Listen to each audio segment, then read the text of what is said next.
या जगात दोन प्रकारची माणसं असतात. ज्यांची घरं आरशासारखी असतात ते पहिले, आणि दुसरे पाहुणे येण्याची वाट बघत असतात, कारण त्या निमित्तानं तरी घर साफ होईल. त्या दुसऱ्या प्रकारामध्ये मी मोडते, प्रामाणिकपणे मान्य करते. आणि त्याच्यामुळे घर साफ करण्याच्या आपल्याकडे कितीही मावशा ताया, आपले आई वडील, आपल्या नवऱ्याला जरी आपण आयुष्यात कामाला लावलं ना, तरी सुद्धा शेवटी घरामध्ये काय ठेवायचं आणि काय टाकून द्यायचं आणि घर कसं साफ करायचं आणि त्याची सिस्टीम कशी लावायची हे सगळं आपल्याला ठरवावं लागतंय. ह्या सगळ्याच्या कमाल टिपा ज्याचं घर घाण आहे त्याच्याकडून घ्यायला लवकरात लवकर या शेवटपर्यंत व्हिडिओ बघा. चला, लई साफसफाई करायची, सण येत आहेत, साफसफाई करायची.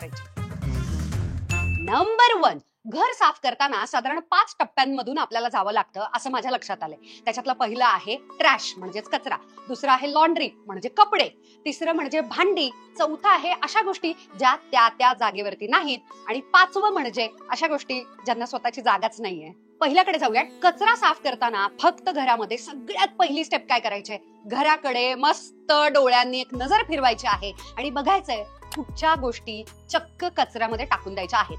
अशा वेळेला सतत त्या वस्तू उचलून कचरा पेटीपाशी जायचं नाही, त्यांना आपली एनर्जी आणि वेळ दोन्ही वाया जाणार आहे. त्याच्यामुळे काय करायचंय, हातामध्ये कचऱ्याची पिशवी, कॅरी बॅग, जी काही तुम्हाला टाकून द्यायची ज्याच्यामध्ये कचरा साठवायचा आहे, अशी डस्टबिन बॅग हातामध्येच ठेवायची आणि चक्क घरातल्या एंट्रन्स पासून, उंबरठ्यापासून कचरा गोळा करायला सुरुवात करायची. कचरा कॅरी बॅग मध्ये टाकताना मध्येच गोष्टी खूप आवराव्याशा वाटतील, पण आवरायच्या नाहीत. आता आपल्याला फक्त कचरा गोळा करायचा, आणि आपण जेव्हा विचलित होतो तेव्हा आपण सगळ्यात जास्त दमतो. अजून एक महत्वाचा मुद्दा जो साधारण आपल्या समाजामध्ये पण बघायला मिळतो की डस्टबिन्स नसतात पब्लिक प्लेसेसवरती, आणि म्हणून माणसं कचरा रस्त्यावरती टाकतात. पण डस्टबिन दिसलं आणि ते वेळेत रिकामं पण केलं तर प्रत्येकाला कचरा पेटीतच कचरा टाकायला आवडतं. हाच नियम आपल्या छोट्याशा घराला पण लागू होतो. जेव्हा घरामधल्या तुमच्या 2 ते 3 जरी खोल्या असल्या आणि छोटे छोटे डस्टबिन जरी ठेवले तरी सुद्धा जो किचनचा ओला कचरा आहे किंवा कोरडा कचरा जो आहे, त्याच कोरड्या कचऱ्याच्या कदाचित आपल्याला खोल्यांमध्ये वेगवेगळे डस्टबिन जर ठेवता आले, कचरा पेट्या ठेवता आल्या, तर मात्र असा वरचा पडलेला कचरा 100% कमी करता येतो. नंबर 2, भांडी. घरामधली अशी वस्तू की ज्याचा 100% पसारा होतो. मग ही भांडी आता आपल्याला गोळा करायची. 2 प्रकारची भांडी असतात. एक म्हणजे धुवायला टाकायची भांडी, मग ती तुम्ही जिथे भांडी घासत असतात तिथे ती नेऊन ठेवायला हवी. म्हणजे सिंक असेल, बाथरूम असेल, मोरी असेल, तिथे भांडी घासायला ठेवून द्यायची. आणि दुसरं म्हणजे भांडी जर स्वच्छ असतील तर त्या भांड्यांच्या मांडणीमध्ये, ट्रॉलीमध्ये, कप्प्यांमध्ये ती भांडी जायला हवीत. आता जाऊ दे, आता पटकन सगळीच घासून टाकते, हे असं होणार आहे. म्हणून भांडी घासायला जायचं नाही, ते काम नंतर करायचं. हे आहे डिस्ट्रॅक्ट होणं, म्हणजे विचलित होणं. ते आपल्याला व्हायचं नाहीये. आता काय करायचंय, फक्त भांडी गोळा करायची आहेत. नंबर 3, कपडे. त्यातल्या त्यात माझ्यासारखी जी व्यक्ती आहे ना, फॅशन कॉन्टेंट क्रिएटर, तिच्याकडे तर किती कपडे असतील आणि त्याचा किती पसारा होत असेल प्रत्येक शूटिंग नंतर. पण तुम्ही माझ्यासारखे क्रिएटर जरी नसला ना, तरी तुम्ही खरं बोला की तुमच्या घरामधला सुद्धा वन ऑफ द मोठा पसारा हा कपड्यांचा आहे. त्याचं कारणच असं, आपण घराबाहेर पडतो, जॅकेट, स्कार्फ वगैरे घेऊन जातो, आल्यानंतर बदललेले कपडे जसेच्या तसे बेडरूम मध्ये पडलेले असतात, हॉलमध्ये पडलेले असतात जर लहान मुलं असेल तर. त्यामुळे कपडे या गोष्टी ह्या त्या ठिकाणी कधीच नसतात. कपड्याच्या पसाऱ्याचे 2 प्रकार आहेत. एक म्हणजे धुवायचे कपडे जे घरभर पसरलेले असतात, ते गोळा करायचे आणि लॉन्ड्री बास्केटमध्ये धुण्यासाठी टाकून द्यायचे. भिजवायलाच ठेवू का? नाही. आता आपलं काय ठरलंय, धुवायचे कपडे धुण्याच्या बास्केटमध्ये आणि जे कपडे चांगले ते आपापल्या कप्प्यांमध्ये. मग मध्येच जेव्हा भिजवण्याचं काम करता किंवा कपडे धुण्याचं काम करता, त्याच्यामध्ये काय होणार, एकातून एक कामं वाढत जातात आणि आपलं घर कधीच नीट आवरून होत नाही. त्यामुळे आत्ता जे ठरलंय त्याच्यावरती लक्ष केंद्रित करायचं. आणि दुसरा प्रकार म्हणजे असे कपडे जे आपल्याला पुन्हा वापरायचे. ते कपडे शक्यतो हँगरला किंवा हवा लागेल अशा पद्धतीनं थोडा वेळ बाहेर ठेवायचे आणि नंतर बंद कपाटामध्ये तुम्ही ठेवू शकता. नाहीतर एकदा वापरलेले कपडे तुमच्या शहरामध्ये, गावाकडे, जिथे कुठे तुम्ही राहत असाल तिथे लगेच खराब होणार असतील तर मात्र ते धुवायलाच टाकायला हवे. असाही तिसरा कपड्यांचा प्रकार आहे जो म्हणजे कपडे धुवून आलेले असतात पण त्याच्या घड्या नसतात झालेल्या, किंवा घड्या पण झालेल्या असतात पण त्या कप्प्यांमध्ये ते गेलेले नसतात. हे कपडे लवकरात लवकर या टप्प्यामध्ये आवरून टाकायचे. नंबर 4, घर आवरायला आपण जेव्हा सुरुवात करतो तेव्हा आपल्याला कळतच नाही की सुरुवात कुठून करायची. सुरुवात करायची कॅटेगरी वाईज. उदाहरणार्थ स्टेशनरी. स्टेशनरी जेव्हा आपण आवरायला लागतो, स्टेशनरी आपल्या हॉलमध्ये असू शकते, बुकशेल्फ मध्ये असू शकते, स्टडी टेबलवरती असू शकते, काही गोष्टी बेडरूम मध्ये आपल्या बेडच्या शेजारच्या स्टँडवरती असू शकतात. पण मुद्दा असं आवरायचं कसं? 3 कप्पे करायचे. आता दिसायला शूटिंग मध्ये मी लई फॅन्सी बास्केट काढल्यात. तुम्ही साध्या मंडईच्या पिशव्या, आपल्या घरामध्ये असलेल्या बॅगा किंवा कुठचंही मिळेल तो बॉक्स बास्केट घेऊ शकता. आणि त्यातलं पहिलं बास्केट आहे देऊन टाकायचं. गोष्टी चांगल्या आहेत कारण कचरा तर आपण आवरून टाकून दिलेला आहे. आता एका कॅटेगरीकडे गेल्यानंतर उदाहरणार्थ कपडे, आपल्याला ते आता देऊन टाकायचे, डोनेट करायचे. ते एका कप्प्यामध्ये, बॉक्समध्ये, बास्केटमध्ये ठेवून द्यायचं. दुसरं बास्केट नॉट सो शुअर, आपल्याला नक्की माहीतच नाहीये की याचं नक्की काय करायचं. त्याचं कारण असं, आपण बऱ्याचदा भावनेनं त्या वस्तूमध्ये गुंतलेलो असू शकतो. ती वस्तू घर आवरताना आपली नसतेच, आपल्या पार्टनरची असते, काय आपल्या मुलांची असू शकते, आई वडिलांपैकी, मित्रमैत्रिणींपैकी कोणाची तरी असू शकते. आणि ते घरी आल्यानंतर त्यांना आधी विचारायचे आणि मग त्याची विल्हेवाट लावायचे. नॉट सो शुअर असा वाला एक कप्पा किंवा बॉक्स. आणि तिसरा बॉक्स आहे तो म्हणजे अशा वस्तू ज्या आपल्याच आहेत बरं का, पण त्याची अजून घरामधली जागा आपण फिक्स केलेली नाही. असे 3 बॉक्सेस जेव्हा तुम्ही घर आवरताना करता तेव्हा त्या त्या कॅटेगरी प्रमाणे घरामधलं अनावश्यक सामान जाणं प्रचंड सोपं होणार. नंबर 5, डिक्लटरिंग करायला पाहिजे वगैरे असं आपण म्हणतो, पण नक्की ऑर्गनायझिंग आणि डिक्लटरिंग याच्यातला फरक काय? गोंधळ कमी करणे, अनावश्यक गोष्टींचा पसारा कमी करणे म्हणजे डिक्लटरिंग. आणि ऑर्गनायझिंग याचाच अर्थ आयोजन करणे, नियोजन करणे.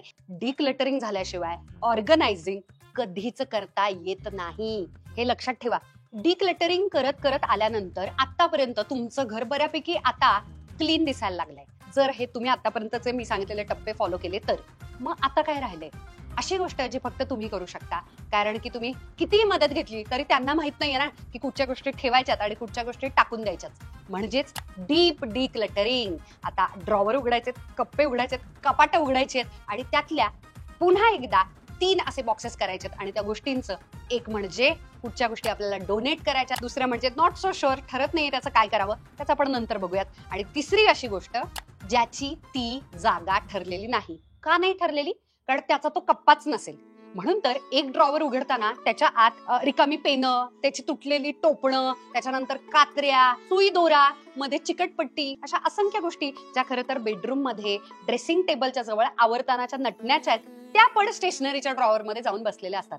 अशा पद्धतीनं ज्या त्या ठिकाणी ज्या त्या वस्तू ठेवायच्या. नंबर 6, अशा वस्तू ज्या चुकीच्या ठिकाणी आलेल्या आहेत. आता त्याचं काय करायचं? खरं तर यालाच पसारा असं म्हणतात ना.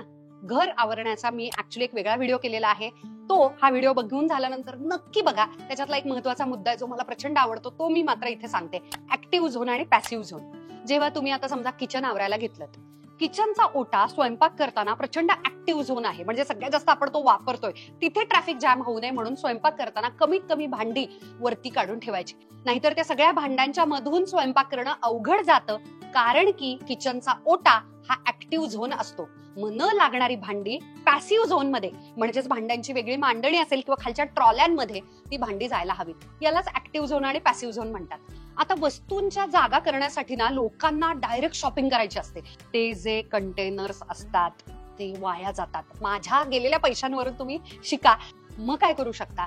जेव्हा तुम्ही मी जे सांगितलेली मेथड आहे हे सगळं घर जेव्हा डिक्लटरिंग केल्यानंतर तेव्हा तुम्हाला नवीन नवीन जागा सापडणार आहेत. आता त्या त्या जागांमध्ये, म्हणजे ड्रेसिंग टेबलचा एखादा ड्रॉवर असेल तर त्या त्या जागेच्या आत समजा वस्तू इकडे तिकडे पळायला लागल्या असतील तर तुमच्याकडे जे येणारे बॉक्सेस असतात त्या बॉक्सेस मधून कटआउट करून तुम्ही चक्क ऑर्गनायझिंगचे ड्रॉवरच्या आतले कप्पे आरामात DIY करून तयार करू शकता. यानं पैसे वाचणार आहेत. समजा तुम्हाला नाही पैसे वाचवायचे आणि तुम्हाला ते सुंदर दिसलेलं हवं आहे तर जे माझ्या बाबतीत मेकअपच्या बाबतीमध्ये होतं, त्या सगळ्या ड्रॉवर्स मध्ये त्याचे छान ऍक्रेलिकचे कंटेनर्स विकत मिळतात. पण ते विकत घ्यायचे फक्त आणि फक्त घर साफ झाल्यानंतर, डिक्लटरिंग झाल्यानंतरच, त्याच्याशिवाय खरेदी करायची नाही. याच्यामध्येच अजून एक गोष्ट मला तुम्हाला सांगायची आहे. गोष्टी आपापल्या जागी जाण्याच्यासाठी एका खोलीतून दुसऱ्या खोलीत जातानाची सगळ्यात जागतिक सुंदर सवय जी बहुतांश सगळ्या स्त्रियांना असते पण पुरुषांना असेलच असं नाही. लगेचच कमेंट बॉक्समध्ये सगळी मुलं माझ्यावरती जी चिडणार आहेत, एका खोलीतून दुसऱ्या खोलीतून जाताना एखादी छानशी कर्तव्य दक्ष गृहिणी जी असते, म्हणताना पण मला फंबल होत आहे, पण तिच्या लक्षात राहतं की इथून उठताना बेडवरचा ग्लास आहे, तिकडे ठेवलेला चमचा आहे, एखादी कपबशी आहे, एखादा कापड आहे किंवा धुवायला टाकायची कुठची तरी काय टॉप आहे, वस्तू आहे, आणि ते तिथून एका खोलीतून दुसऱ्या खोलीत जाताना त्या डिपार्टमेंटमध्ये ठेवायचं. हात हलवत एका खोलीतून दुसऱ्या खोलीत जायचं नाही. नंबर 7, घर आवरण्याची सिस्टीम करणे. प्रत्येकाची सिस्टीम वेगळी असू शकते. मी माझी सिस्टीम पटकन शेअर करते. दररोज किमान 20 मिनिटं घर आवरलं जातं. समजा मला वेळ असेल तर चक्क स्टॉपवॉच लावून मी घर आवरते. म्हणजे उदाहरणार्थ एखादा मेकअपचा कप्पा असेल, एखादा अथांगच्या खेळण्यांचा कप्पा असू शकतो, एखादा असा बॉक्स असू शकतो की जो खेळण्यांची गिफ्ट वगैरे येतात आणि त्याच्यामुळे तो झालेला पसारा आहे. त्यातली काही खेळणी अथांग खेळतच नसेल, मग तो मला देऊन टाकायचा आहे. त्याच्यानंतर काही खेळणी तुटकी असतील, तो कचऱ्यामध्ये जाणार आहे पसारा. आणि काही खेळणी त्याला मात्र खेळायला आवडतात, पण त्याच्या नजरे आडेत उगाच त्या कंटेनरमध्ये आहेत, मग त्याची जागा बदलायची. अशा पद्धतीनं माझा शनिवार आणि रविवार थोडा जास्त वेळ मी डीप डिक्लटरिंग साठी लावते. आता ही झाली उर्मिलाची सिस्टीम. पण हे म्हणजे हा पसारा किंवा ही सिस्टीम तुमच्या घरातली संपूर्णपणे वेगळी असणार आणि त्याच्यामुळे स्वतःची सिस्टीम शोधून काढायला हवी. कुठलाच नंबर नाहीये, कारण जाता जाता मला एक अतिशय महत्वाची गोष्ट तुमच्याबरोबर शेअर करायची आहे. तुम्ही शेवटपर्यंत व्हिडिओ पाहता म्हणूनच. आता कदाचित हा व्हिडिओ बघितल्यानंतर सुद्धा त्याच्या खाली कमेंट्स येतील की हे घर आवरलंय असं म्हणतेस तू. बऱ्याचदा शूटिंगच्या निमित्तानं पण घरामध्ये पसारा करून मग परत तो आवरला जातो. त्याच्यानंतर घरामध्ये बऱ्याचदा खूप वेगवेगळ्या मानसिकतेमधून माणसं जात असतात. त्याच्यामुळे जे आपल्या मनामध्ये चालू आहे ते आपल्या आसपासच्या परिसरावरती सुद्धा दिसायला लागतं. घरामधली माणसं वेगळी आहेत, स्वभाव वेगळे आहेत. मला इंग्रजीमधलं सगळ्यात आवडीचा विचार तुमच्याबरोबर शेअर करायचा आहे आणि ते म्हणजे home is for expression, not for impression. समाजासाठी आपण ऑलरेडी जगतोय, आता आपलं घर सुद्धा दुसऱ्यांनी कौतुक करावं, दुसऱ्यांना आपलं घर लई सुंदर वाटावं, एस्थेटिकल वगैरे याच्यासाठी नाहीये. घरामध्ये लहान बाळं असतील तर त्यांना एक्सप्रेस करू देत. त्यांना चित्र काढायचं असेल, रंगरंगोटी करायची असेल तर हातामध्ये पेन पेन्सिल पकडायला मजा येते. चित्रकलेमध्ये सुंदर त्यांना त्यांचं कलेमार्फत एक्सप्रेस होऊ दे. त्या खेळण्यांचं इकडे तिकडे पडलेलं असू दे, त्याच्याशिवाय त्याला त्याची खेळणी मिळणार तरी कशी. पुस्तकांचा पसारा हा जर शब्द मी अजून एकदा जर ऐकला ना, माय गॉड, ज्ञानाचा आणि पुस्तकांचा हा पसाराच नसतो या मताची मी आहे. पुस्तकं जेव्हा दर्शनी भागात असतात तेव्हाच वाचली जातात. आपण घरासाठी आहोत की घर आपल्यासाठी आहे याचा मला एक प्रश्नच पडलेला असतो. म्हणून मला पुन्हा एकदा सांगायचंय, कदाचित हे सगळे मुद्दे तुम्हाला आवडले असतीलही, हे जमतीलच असं नाही. नाही जमले तरी सुद्धा सणांमध्ये आपल्यासाठी, आपल्या मानसिक स्वच्छतेसाठी, आपल्याला छान परिसरामध्ये चांगले विचार यावेत याच्यासाठी घर आवरा. इम्प्रेशन मारण्यासाठी लोकांना आपलं घर आवडावं याच्यासाठी नको. पुन्हा एकदा, home is for expression, not for impression. शेवटपर्यंत व्हिडिओ पाहिला त्याबद्दल खूप खूप थँक्यू. I love you.